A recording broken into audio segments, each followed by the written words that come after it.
So you bought a home with dirty carpet, and like me, you thought you could just hire somebody to clean it, only for it to look dirty in about a week or two. I got tired of guys to clean my carpet just for the stairs. It would only last about a week and it would look really dirty. I had this brainiac idea about ripping the carpet out and painting the treads. But once I did that, the treads were twisted, nail holes, chips, cracks, knots, and worst of all, big gaps. Now what do? Well, I looked at pricing of new treads at Home Depot and online, and those things are very expensive. I'm going to need 13 treads, and that can add up pretty quick if you include taxes and shipping. Even if you got them at Home Depot, you're looking at almost 600 bucks. Well, let me show you this Ikea hack that I did. It'll make your stairs look from this to this.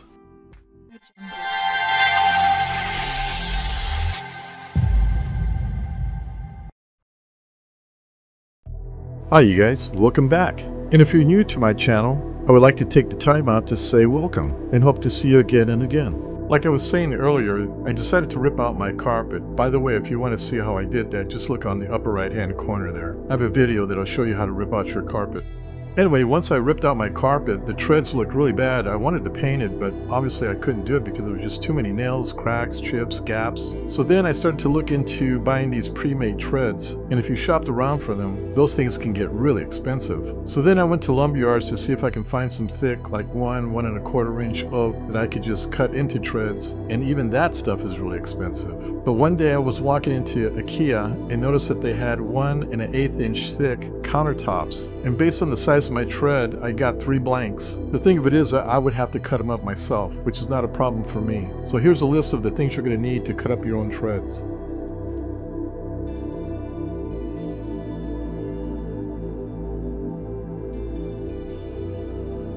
After you have your carpet removed, you're going to want to remove your treads and kick plate. I just took a sledgehammer and just knocked them off. Once you have the tread removed, remove all the nails and then put the tread back in. That way you can still go up and down the stairs. Just be very careful when you step on the tread because they are loose.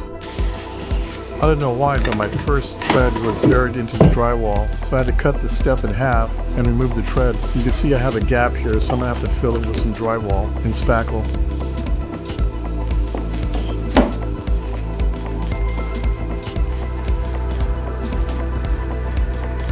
After patching up and putting your spackle on, you're going to want to paint the walls. It's a lot easier now than doing it later. If you do it later, you're going to have to put blue masking tape, mask it off, and paint it. That's kind of a hassle to do, so it's better if you paint it now here in this area where the red arrow's at. The first thing I wanted to do was to cut the kick plates. I wanted to get that out of the way first. So what you're going to do is you're going to take your tape measure and measure the width of your tread. You can see that where the blue arrows are at. My measurement came out to approximately 47 1/4, but each one was a different length, so I'm going to go ahead and cut it rough at approximately 47 7/8. So when I'm ready to install them, I'm going to have to custom fit each one. That'll leave me some meat so each one has a nice tight fit. Then the next thing you're going to do is you're going to measure the rise or the height of your kick plate, and you can see where the red arrows are at. Once you determine the height, remember to take in consideration the height of your new tread. If your new tread is thicker, you're going to have to deduct from the number of your height of your tread. And obviously, if your tread is thinner, you're going to want to add to that number. Mine came out to about 7 inches. I'm going to cut mine at 6 7/8 just to give it a little bit of slop. Now let's work on the kick plates. The first thing I did is I put one coat on my 1/2 inch paint grade plywood. I let it dry for a day, then I came back and I'm going to cut it right in half in the middle. You can see me here measuring out the middle of the plywood. I'm going to go ahead and draw a line and cut that in half. In this picture here you can see I've already cut it. The reason why I'm cutting it in half, it'll be easier to handle. So when I'm ready to rip the width, it's easier to handle. I'm going to go ahead and rip it with this small table saw. If you got a large table saw, that's great, but this is what I got. Once you rip them to width, the next thing you're going to want to do is put a second coat. What I'm rolling on here is a high gloss interior trim paint. As you can see here, we're rolling the paint on. Once done, we're setting them aside and putting them on the sawhorses and letting them dry for a day. Okay, now it's time to cut our treads. Just like the kick plates, we're going to measure the width or the length of the tread. If you look at the red arrows, that's where you're going to measure. Again, mine came out to 47 1/4, but I know each one is going to be different, so again, I'm going to cut it at 47 7/8. That's going to be my rough length. Next, you're going to measure the depth of your tread or the width of your tread. You're going to want to cut the exact size that you have. Mine is 11 3/4. Okay, what I did is I bought 3 blanks, set up some sawhorses with a piece of plywood, and started cutting my pieces out, as you can see here. I just used a regular old skill saw. And I got this really cool clamp guide to help guide the saw. Now I'm cutting the width or the depth of the tread because I already know the size. But the width of the tread, each one is going to have to be custom fit. So I'm just rough cutting these.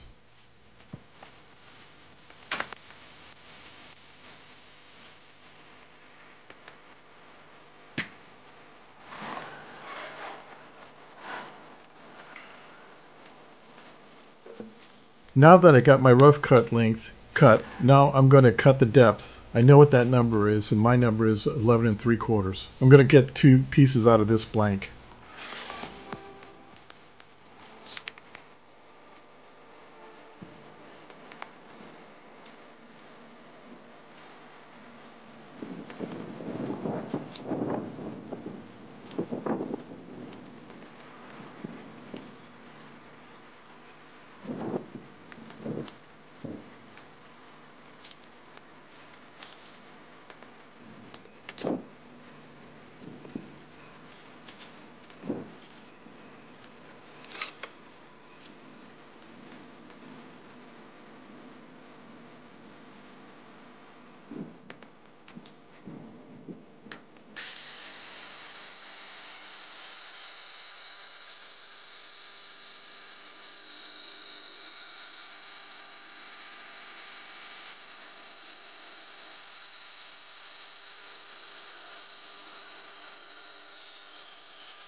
Now that I have all my 12 blanks cut, now I'm going to go to my chop saw. I already know the length that I need to cut. Like I said, each one is different. So when you cut these treads, you're going to have to number each one. Make sure when you write it, it's legible. Each one is going to be different on each end. Each end has a different angle. And of course, the front of the length of the tread is going to be different from the back of the length because the walls vary. Let me show you what to do to get a really nice tight fit. Okay, I'm going to show you how to cut your treads so there's no gaps on the side here. So I'm just going to give you the numbers that I'm using. Go ahead and transpose it obviously for yours. If yours is 30, if your tread is 36 inches wide, you can still use this same formula. If it's 48 inches wide like mine, you can probably use some of these numbers. But it's really simple. So you're going to cut a piece. Let's say this is a piece of 1/4 inch plywood, all right, and you want to cut 90 degrees, make sure it's 90 degrees, nice and square. You're going to cut the tread the same width as the tread you're going to use. Mine's 11 3/4 wide, right? That's how wide my tread is. And the length of it is, on the average, my length of my tread is 47 1/4. That's the average length of my tread, okay? So I'm gonna cut the length of this less a ½ inch, so it's going to be 46 3/4. So I'm going to cut my length 46 3/4. Now, this is why you want to do that. Pretend this is my wall. Okay. What I want to do with this is, and you can see how it's short here. What I want to do is I'm making a square, so to speak. So I'm going to slide this over and see if it's square, and I'm going to slide over here and see if it's square here too. So the first thing I'm going to do is I'm going to measure from here to here, and let's say it turns out to be 47 1/4. From here to here I measure, and then I take this template and I slide it over. If it's square, we're good here. We're not going to be nice and tight here. If I slide it over here, and let's say for instance, it's square here too, right? And we're nice and tight here. So the next thing I want to do is to double check and measure from here, where the end of the tread is at, right? And this is the wall coming through. This is your wall from your staircase. Where that tread ends here, you're going to either make a mark of some sort on the wall, and then you're going to measure from there to double check if you have 47 1/4. If you do, then you're good to go. Cut out 47 1/4 and you'll be nice and tight, okay, when you drop it in, okay? It'll just fall right into place. But what if you have a situation if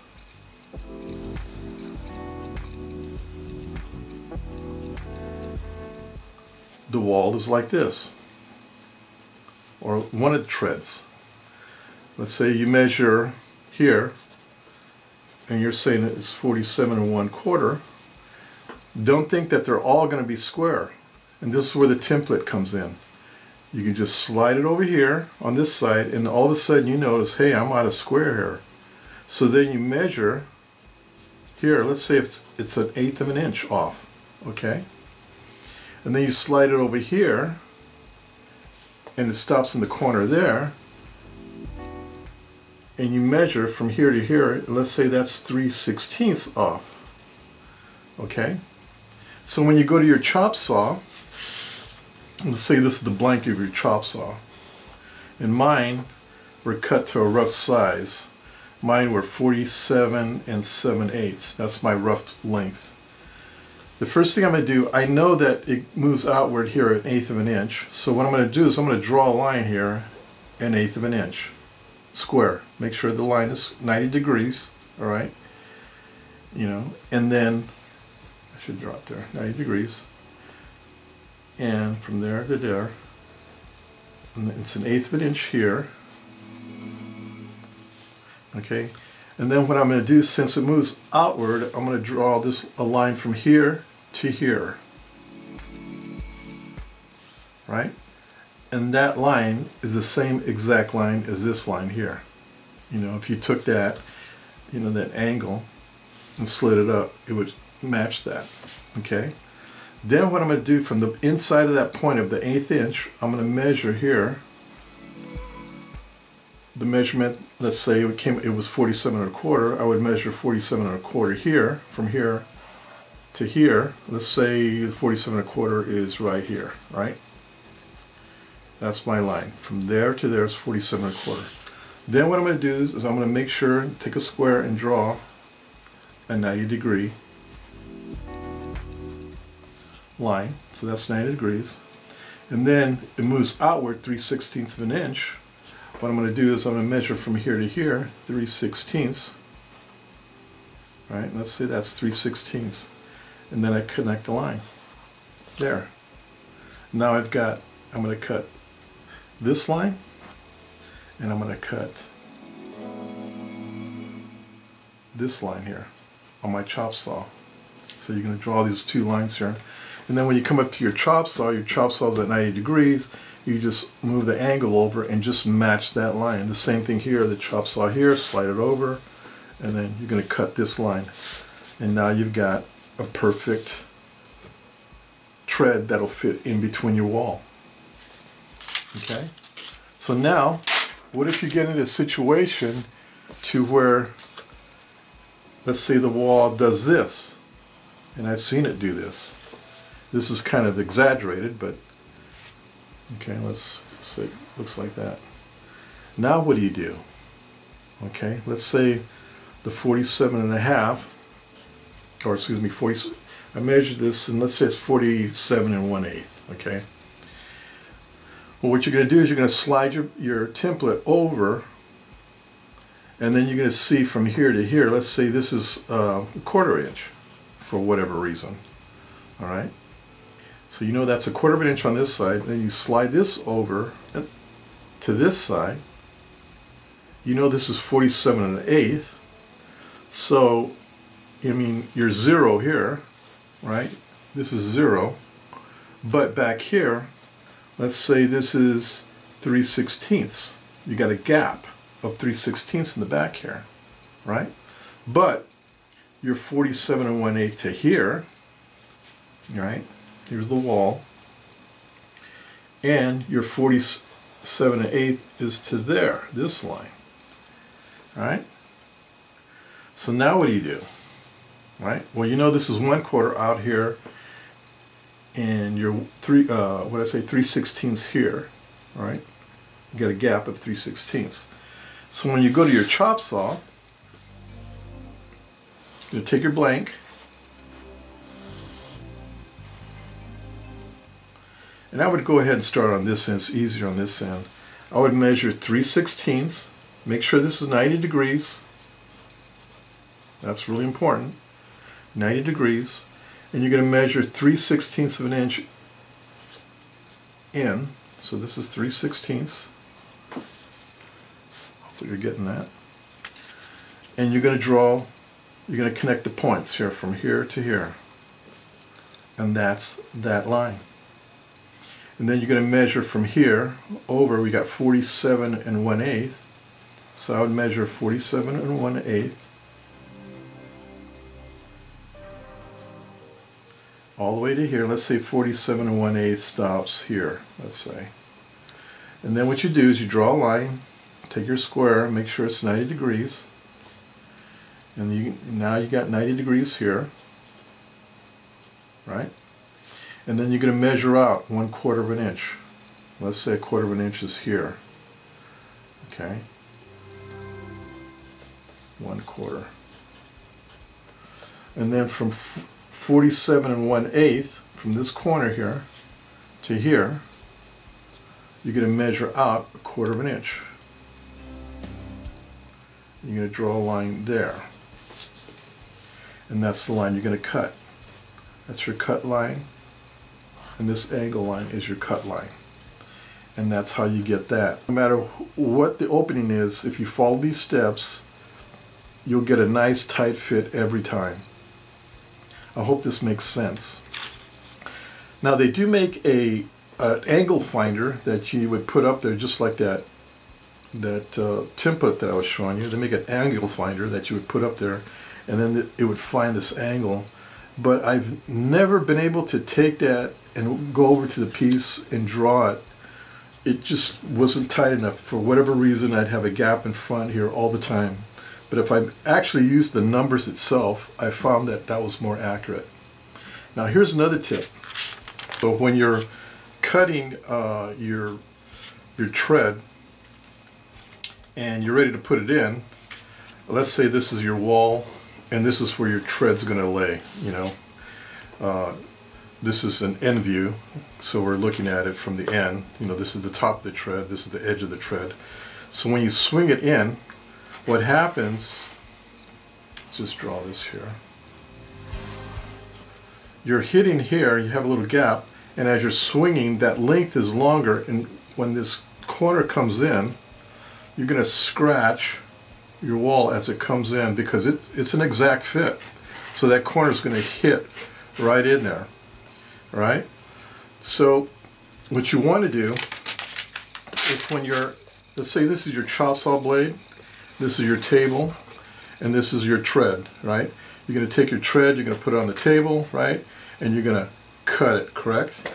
Well, when you cut it, before you cut it, let's say you know your angle, you know the line, right? You're going to cut your line. Let's say your line is here that you drew, and let's say this line here too you drew. What you want to do on this side of the tread, this is the face of the tread, right? What you want to do is cock your blade inside from the bottom, all right? So you want to give it about a 1/2 degree to a degree inward, right? So when you're cutting it, it's going to have about a 1 degree, half a degree to 1 degree here, right? As you cut it.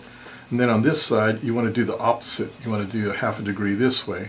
So you have a trapezoid. If you were to look at it on the end, you'd have, your tread would be, kind of look like this a little bit. But it's so subtle you won't notice it. So then when you do, again, here's your walls and here's where your tread's supposed to lay on, right? So when you swing it in, your tread has that slight angle to it. As it swings in, you know, it won't scratch your wall. It won't scratch it to where it scrapes off the drywall. So it'll slide right in, and you know, it'll fit perfect. You'll have a slight angle, but I guarantee you nobody will notice it. You know, unless I told you, nobody would notice it. But if you want, you can go ahead and put a little bit of putty in there and DAP, whatever, filler, and again, you won't notice it. So I hope this helps.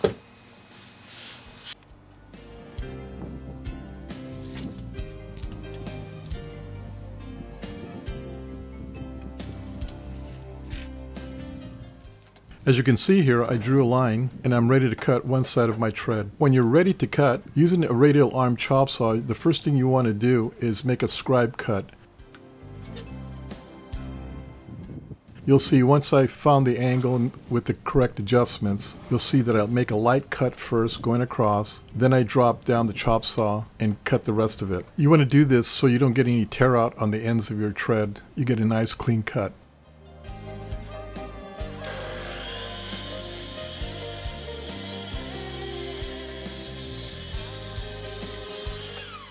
Once you have all your treads cut and fitted to where it's nice and tight against the wall, okay, with the pencil you're going to mark the bottoms of the tread where the stringer connects to the tread.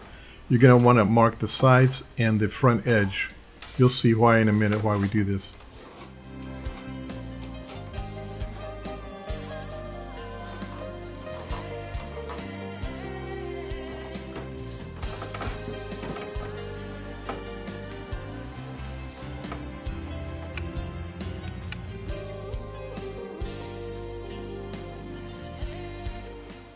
As you can see where the pencil marks were at on the stringer, we put tape. You'll see here in a minute why we did that.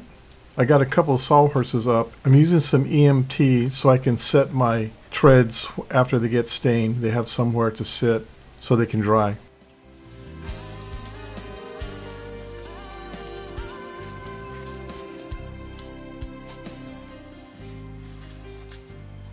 The first thing I'm going to do is stain the front edge, the bottom edge of the tread. You can see I only go back about 2 inches, and the ends of the tread. I have the tread upside down right now. Next, I'm going to apply some linseed oil. I want to hermetically seal the tread so no air and moisture escape. What this does is prevent the tread from cracking in time. Once I have the linseed oil on the bottom, that's why we have the tape.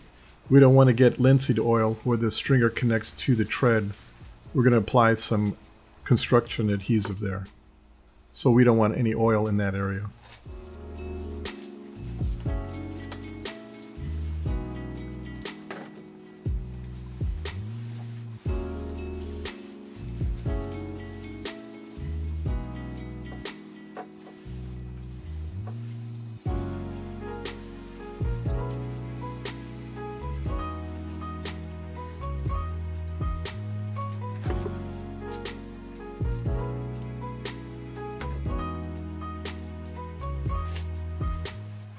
I'm also going to put linseed oil on the back edge of the tread.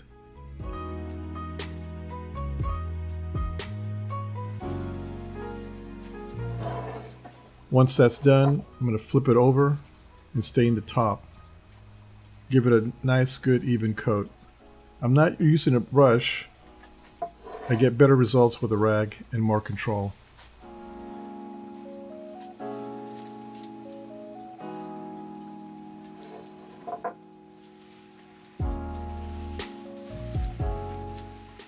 The color of stain I'm using is called Espresso. I can tell already I'm going to need another coat, but before I put my second coat on, I'm going to let it dry overnight.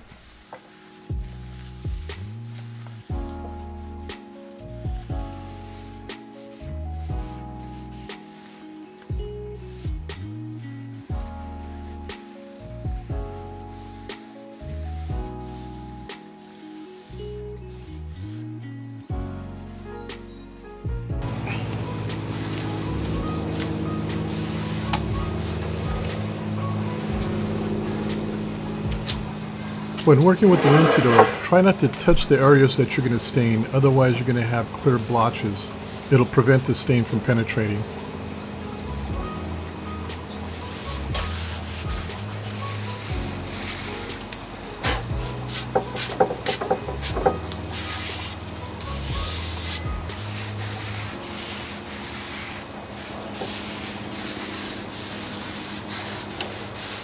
You can see behind me I've got a few of them done already, kind of sitting on the EMT. When applying the stain, make sure you use long strokes.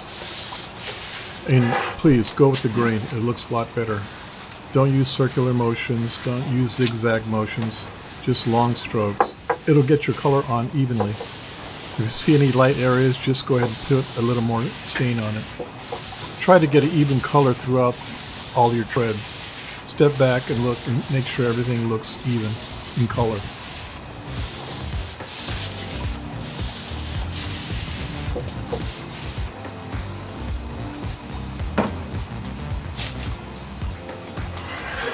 Okay, I put one coat of stain, I let it dry for a day, put another coat of stain, and got it to where I was happy with the color. Then I let it dry another day. Now I'm applying some lacquer. It's a spar lacquer, it's a clear semi-gloss. I'm going to apply one nice heavy coat and let it dry for a day until it hardens. If it's not hardened, you're going to probably have to wait another day. Once it's dry, sand and apply another coat of lacquer. If you're happy with that coat, we can go ahead and install it. If not, apply another coat of lacquer and let it dry for a day. Okay, now that we let the lacquer dry for a day, our first coat, we're now ready to sand. What I'm going to use is some 220, and I'm going to lightly sand it, making sure that I'm sanding off any pits, nicks, or any imperfections, just so I can get it somewhat flat.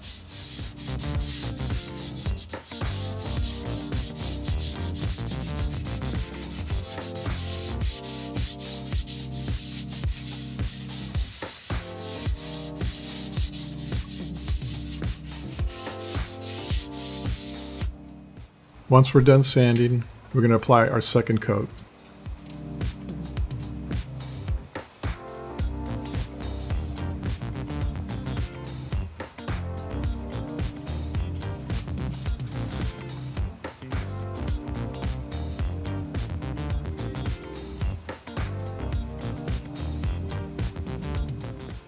Once you're done with your lacquer and let it dry for a day and it looks great, now it's time to install the treads.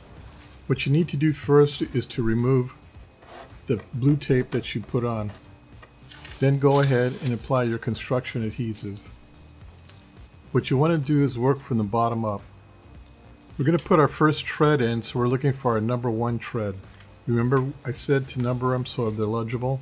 This is where that comes in. It'll help you find the exact tread that you custom cut for each step.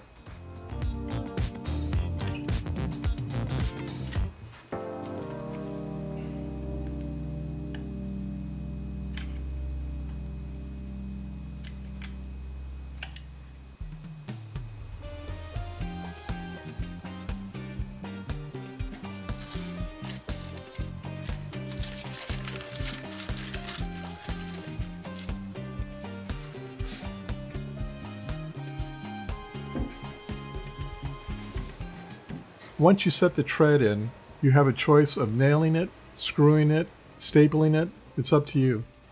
Once you've attached it to the stringer, put a kick plate on. I've already cut mine and painted mine. I painted mine a gloss white. Go ahead and glue and staple that in.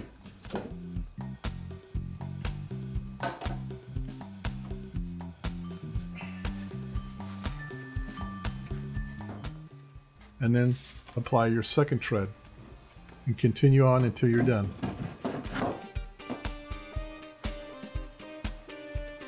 Wow, didn't it turn out nice? I think so. There's still stuff to do. I still need some putting. I still need to put on some molding. But all in all, it's looking great. And the surprising thing, it really didn't cost that much. And the tools that I used were pretty basic. They weren't sophisticated tools. A chop saw, a skill saw, some hammers, some nails, some screws. It was pretty easy. I gotta tell you, it looks way better than the way it was. Anyway, like I said, this was just kind of an overall video of what I did. If you want a more detailed video, look on the description below and there'll be a link to where I show you exactly what I did and how to do this project. After I'm done with this, I'm gonna go ahead and stain the handrail and the newel posts the same color. I think it'll look great. What do you think? Okay, I hope you enjoyed this video. Please like and subscribe, and of course hit the bell. Until then, we'll see you at my next video. Bye!